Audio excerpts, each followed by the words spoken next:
Hi friends, welcome to Ashrita's creation. ఈరోజు plant lovers కోసం ఒక మనీ సేవింగ్ టిప్ అయితే షేర్ చేయబోతున్నానండి. ఎక్కడ స్కిప్ చేయకుండా చూడండి. ఇక్కడ చూస్తున్నారు కదండి, ఈ ప్లాంట్ పేరు అగ్లోనిమా. చాలా బ్యూటిఫుల్ ప్లాంట్ అండి. మన గార్డెన్లో ఖచ్చితంగా ఒక్క ప్లాంట్ అయినా ఉండాల్సిందండి.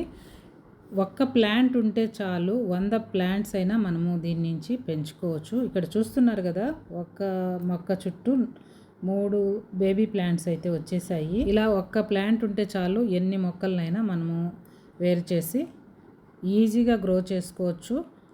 ఎక్కడైనా ఒక మొక్క దొరికితే ఖచ్చితంగా తెచ్చుకోండి. ఈ ప్లాంట్ కోసం తీసుకోవాల్సిన జాగ్రత్తలు చూస్తే, దీన్ని డైరెక్ట్ సన్లైట్లో పెట్టకూడదండి, పార్షియల్ సన్లైట్లో పెట్టాలి. ఇండోర్ ప్లాంట్గా పెంచేటట్లయితే వారానికి ఒకసారైనా మనము సన్ రైజ్ తగిలేటట్టు పెంచుకోవాలండి. డైరెక్ట్ సన్లైట్లో పెట్టామంటే ఆకులు బాగా డల్ అయిపోతాయి. ఇక్కడ చూసారు కదా, పొరపాటున ఒకరోజు ఎండలో పెట్టడం వల్ల ఎలా మాడిపోయాయో ఇలా అయిపోతాయి, డల్ అయిపోతుంది ప్లాంట్ అయితే.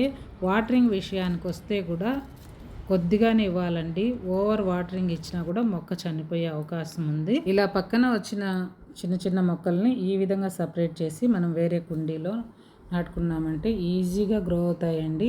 ఇటు వేర్లు కూడా చాలా డెలికేట్గా ఉంటాయి, చాలా జాగ్రత్తగా అయితే మట్టిలో పెట్టుకోవాలి. ఈ విధంగా సపరేట్ చేసిన మొక్కని మనము వేరే కుండీలో పెట్టుకుంటే ఈజీగా గ్రో అవుతుంది. మొక్క పెట్టేటప్పుడు కూడా జాగ్రత్తలు తీసుకుంటే సరిపోతుంది, చక్కగా ఇది సర్వైవ్ అవుతుంది, ఎలాంటి ఇబ్బంది ఉండదు.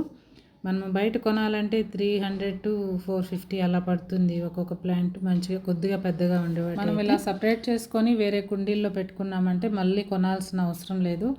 ఒక మొక్క ఉంటే సరే ఎన్ని మొక్కలైనా చేసుకోవచ్చండి దీని నుంచి. ఈ విధంగా అయితే దీన్ని చేసుకోవచ్చు.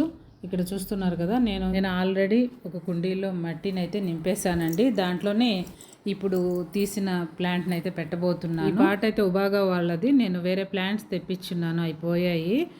కాకపోతే ఈ ప్లాంటర్ చాలా బాగుంటుందండి, సెల్ఫ్ వాటరింగ్ సిస్టమ్ ప్లాంటరు. అందువల్ల దీన్ని చక్కగా యూజ్ చేసుకోవచ్చు. మనము ప్రతిరోజు వాటర్ ఇవ్వాల్సిన పని లేకుండా దీనిలో పోసి పెట్టామంటే చక్కగా మొక్కకు అందుతాయి. 3-4 days వన్స్ అలా ఇవ్వచ్చు. ఇండోర్ ప్లాంట్స్ అయితే పార్ట్స్ చాలా చిన్నగా ఉంటాయి కాబట్టి ఇండోర్ ప్లాంట్స్కి బాగా యూజ్ అవుతాయి. ఈ ప్లాంట్ ఇలా పోవడానికి కారణం, నేను ఒకరోజు వర్షం పడుతూ ఉంటే అక్కడ పెట్టాను, వర్షం ఆగిపోయి చక్కగా ఎండ వచ్చింది, అందువల్లే ఈ ఆకంతా అలా ఎండిపోయినట్లు అయిపోయింది. డైరెక్ట్ సన్లైట్లో పెడితే మాత్రం మొక్క బాగా దెబ్బతినేస్తుందండి. పార్షియల్ సన్లైట్లో పెట్టుకోవాలి. ఇండోర్ ప్లాంట్స్గా కూడా యూజ్ చేసుకోవచ్చు మనము. చాలా మంచిది, చూడడానికి చాలా అందంగా ఉంటుంది కూడా. ఇప్పుడు చూసారు కదా, వాటరు కింది వైపు నుంచి పోసి పెట్టేసామంటే మనం 2-3 రోజులు మొక్కకు వాటర్ ఇవ్వాల్సిన అవసరం లేదండి. ఎంతో చక్కగా గ్రో అయిపోతాయి ఇలాంటి ప్లాంటర్స్ మన ఇంట్లో ఉంటే. సేమ్ కుటుంబానికి అంటే అగ్లోనిమానే ఇది కూడా, కాకపోతే ఇది గ్రీను, అది రెడ్ కలర్ అన్నమాట. రెండు ఒకే జాతికి చెందిన మొక్కలే. ఇది కూడా చూసారు కదా, చిన్న మొక్క నుంచి ఎన్ని బేబీ ప్లాంట్స్ వచ్చాయో. దీన్ని కూడా సేమ్ ప్రాసెస్లో తీసి మనం పెట్టుకున్నామంటే ఎన్ని మొక్కలైనా ఒక్క మొక్క నుంచి పెంచుకోవచ్చండి. మనకు ఎక్కడైనా దొరికితే తెచ్చుకోవచ్చు, లేదా నర్సరీ నుంచి తెచ్చుకోవడమే బెటరు. యాక్చువల్గా ఎలా ఉంటుందో మొక్క చూసి తెచ్చుకుంటాము. ఒక చిన్న ప్లాంట్కు 5 పక్కన పిలకలు వచ్చేసాయి కదా, వాటిని తీసి మనం సపరేట్ చేసుకోవచ్చు. సపరేట్ చేసి వేరే కుండీలో పెట్టుకున్నామంటే చక్కగా గ్రో అవుతాయి. వీటికి ఎక్కువ కష్టపడాల్సిన పని లేదు. మామూలుగా మనం ఇండోర్ ప్లాంట్స్కి ఎలా అయితే మట్టి, పశువుల ఎరువు కలిపి పెడతామో సేమ్ అదే ప్రాసెస్లోనే కలిపి పెడితే ఇది కూడా సరిపోతుందండి. ఇప్పుడు చూసారు కదా, దీని నుంచి ఒక 5 మొక్కలు అయితే మనం పెంచుకోవచ్చు. ఈ విధంగా పెంచుకోవడం వల్ల మనకు మనీ సేవ్ అవుతుంది, అదేవిధంగా టైం కూడా సేవ్ అవుతుంది.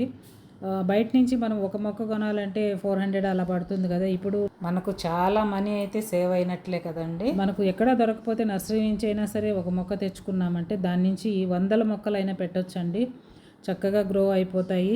మనము ఫ్రెండ్స్కి, ఫ్యామిలీ మెంబర్స్కి కూడా గిఫ్ట్గా ఇవ్వచ్చు ఏదైనా ఫంక్షన్ టైంలో.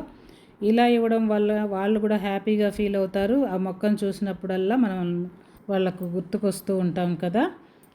మీకు ఈ వీడియో నచ్చితే ఖచ్చితంగా లైక్ చేయండి, షేర్ చేయండి, సబ్స్క్రైబ్ కూడా చేయండి. ఇలా కుండీలో హోల్ చేసేసి మొక్కను అలా పెట్టి గట్టిగా అదినేస్తే సరిపోతుందండి. మన ఛానల్లో మంచి మంచి టిప్స్ ఉన్నాయండి, గార్డెన్కి సంబంధించే కాదు, కిచెన్ టిప్స్ లాంటివి కూడా. ఒకసారి చూడండి, నచ్చితే ఖచ్చితంగా ఎలా ఉందో కామెంట్ చేయండి. ఈ విధంగా మీరు కూడా చేసేటట్లయితే అదే విధంగా నాకు కామెంట్ చేయండి. ఇంకా వేరే ప్రాసెస్లో ఏదైనా చేస్తూ ఉంటే కూడా కామెంట్ చేస్తే 10 మందికి ఆ విషయం అయితే తెలియడం వల్ల చాలా మంచి జరుగుతుంది కదా. ఈ విధంగా తక్కువ ఖర్చుతోనే మనము మొక్కల్ని అయితే ఎక్కువగా పెంచుకోవచ్చండి. ఇదేనండి ఈరోజు video. Thank you for watching.